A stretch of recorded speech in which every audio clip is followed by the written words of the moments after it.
Ted Cruz is going on Meet the Press with Chuck Todd. Now, he's going to go on the offensive at first on the issue of immigration. He says he likes his brother Donald Trump. Now, it's got to be bothering him a little bit because he was trying to, corner the market on crazy. But Donald stepped in there and out-crazied him. But he says, no, that's okay. That's okay. I'm not bothered by that. Yeah, I mean, look, don't get me wrong. I hate immigrants just as much as Donald Trump. I mean, even though my family's immigrants. Anyway, but I'm going to disagree a little bit on the words, as Rick Santorum also said. Disagree on the verbiage, but kind of like the idea. I like Donald Trump. He's bold, he's brash, and I get that it seems the favorite sport of the Washington media is to encourage some Republicans to attack other Republicans. I ain't going to do it. I'm not interested in Republican-on-Republican violence. Rhetoric matters.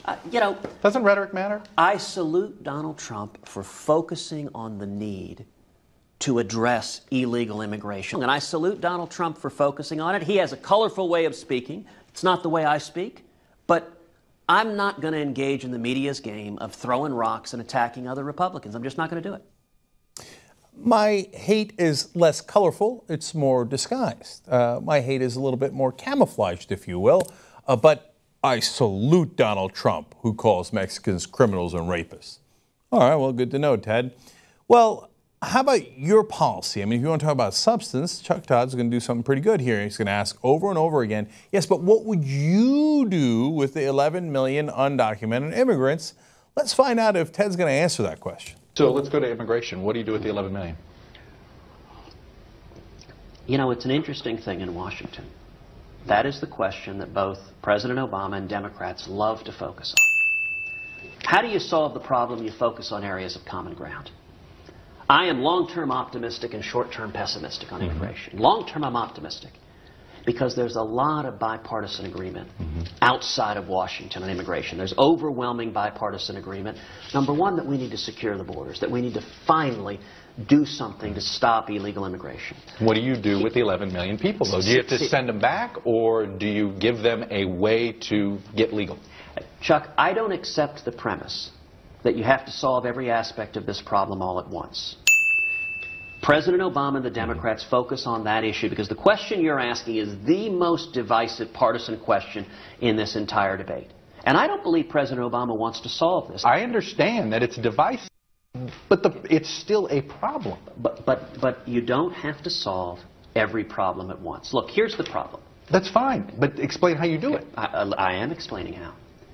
The last time Congress passed immigration reform was in the 1980s. Right. And Congress came to the American people with the following trade-off. Congress said there were 3 million people living here illegally. Congress said, we will grant amnesty to those 3 million. In exchange, we're going to secure the borders. We're going to solve the problem so that the illegal immigration goes away. Well, we all know what happens. The amnesty happened, and the border never got secured. And here's the sad truth.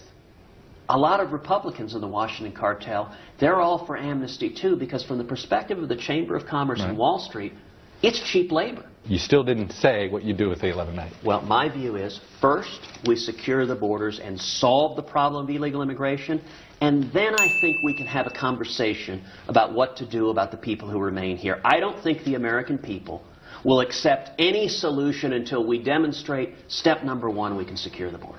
So anything's on the table. Potentially deportation or not deportation, but anything's on the table for the 11 million? I think we should secure the border and then have a conversation at that point. Stop using the Washington approach of I'll gladly pay you Tuesday for a hamburger today. The American people aren't going for it. I'll gladly answer your question Tuesday for a question you asked today. That seems to be the approach. As you can see there, we counted 5 different times that he evaded that. With all the loose talk about all the people in Washington, the Washington cartel, and President Obama and the Democrats want you to ask me that question, well, why don't you just answer it?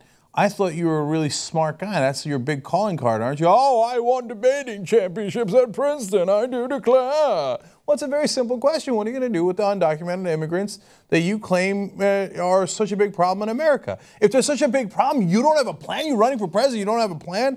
Well, that issue is divisive. No. Your answer is divisive. The issue doesn't have to be divisive at all. So if you had a perfectly good response, there'd be no issue at all.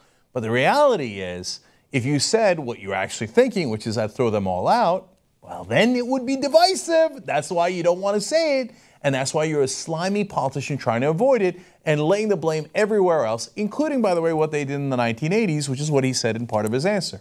And who was president then, Ted? Oh, right.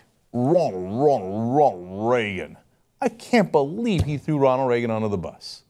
What kind of a Republican is this?